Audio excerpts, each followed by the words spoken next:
or foul. You can't take a vet to the basket like this, someone who's respected around the league, and then you celebrate on them like this. This is like stepping over a dude. LaMelo Ball, I love you, but stop disrespecting your veterans, man. Yeah, especially when the Jazz end up whooping them. Guys, there are some people out there who are just destined to be doing what they're doing today. Like when you see a little kid who can cook a 5-course meal, they turn into Julia Childs. Or like, you know, a 5-year-old who loves science, he ends up working for NASA.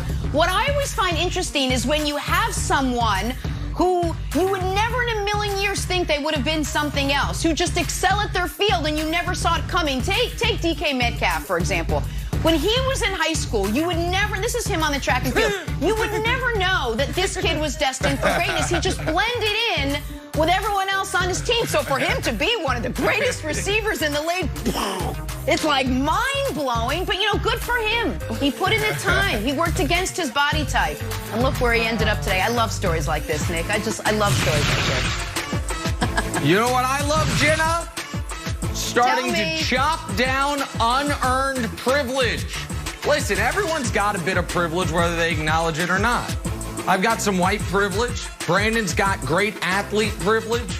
Jenna's got great looking person privilege. You know the privilege, though, that really bothers me? Quarterback privilege. Why, when a quarterback changes teams, is it always, oh, some wide receiver or running back, somebody's going to have to give up their number. Why? There's nothing more valuable about you as a person, Carson Wentz, or dare I say Tom Brady, than Chris Godwin or Michael Pittman. There you go. Michael Pittman said, I'm going to stand athwart of history and say no.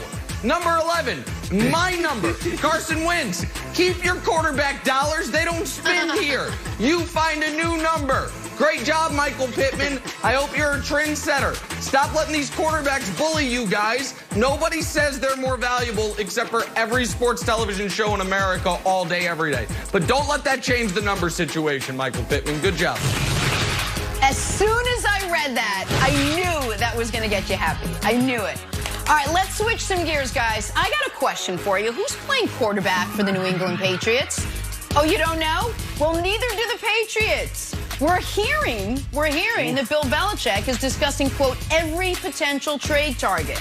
Well, Fox Bet Sportsbook has, wait for it, you ready, as options, Jarrett Stidham as the favorite to start next season, followed by Ryan Fitzpatrick, the incumbent Cam Newton, bit of a disappointment last year, and old pal Jimmy G, who we know Belichick does indeed like. So, Brandon, let us kick off this fun conversation. Which quarterback gets the New England Patriots back to the playoffs? Oh, back to the play. It's sad that we're having this conversation. I'm about to go in this direction. The New England Patriots shouldn't be thinking about playoffs. They need to be thinking about having a great offseason. This team is depleted. This team, when you think about the defensive side, they didn't play well last year. The year before, they were stellar. They were lights out. I mean, they were really, really good. And then you look at this year, I mean, they were giving up so much yardage in the back end.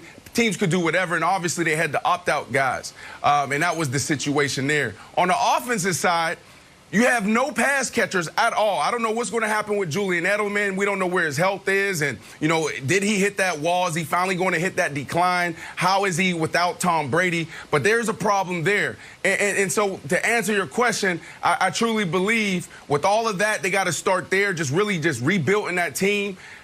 Bill Belichick has to be a phenomenal general manager. He has to take off that head coach hat and put on that general manager hat and try to figure it out, and then also bring back Cam Newton. After sitting down with Cam Newton, I truly believe he gives them the best option. Like, I asked him, you know, I was like, what the hell happened after COVID? Before COVID, you look at the first game. He had 15 rushes, 75 yards. He looked really good. They got the win down in Miami. And then the second game, I think it was the Sunday Night Football. He goes out there, he throws for 397 yards, something crazy, and it comes down to the end. You know, they run a quarterback sweep to the left, don't get it. They get stuffed at the line of scrimmage. But everybody was talking about, wow, is it time to consider Cam Newton as the quarterback of the future? And then COVID hit after week 3, and everything fell apart. And so Cam, he said he was uncomfortable.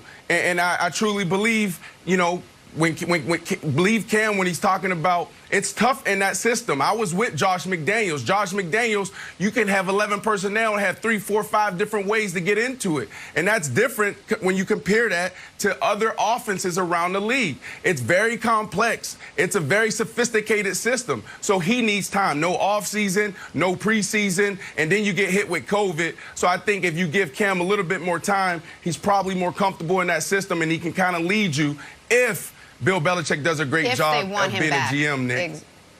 Yeah. Well, so here's the problem, though, Brandon. So you can bring Cam back, who, for a litany of reasons, whatever they are, was statistically, arguably, the worst quarterback in the league last year. That's an option. You can go with Jarrett Stidham, who the very little we've seen of him has been bad. That's an option. Or you can bring someone new in to an offense that you are self-describing, Brandon, as incredibly complex, so complex that Cam, even after the offseason, the minimal offseason, and deep into the regular season, still was having issues with because of its complexity. Option A, B, or C all lands you potentially in the same spot, which is the New England Patriots, who last year had the worst quarterback situation in the NFL, might have it again next year. As we sit here today, February 23rd, what are the worst quarterback situations in the league, and how do they compare to New England? I made a...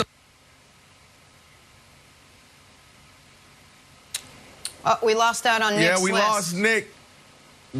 There we go. I don't know where the heck Nick was going with these quarterback situations. So, but I'll probably disagree Brandon, with him. No, I mean, go ahead.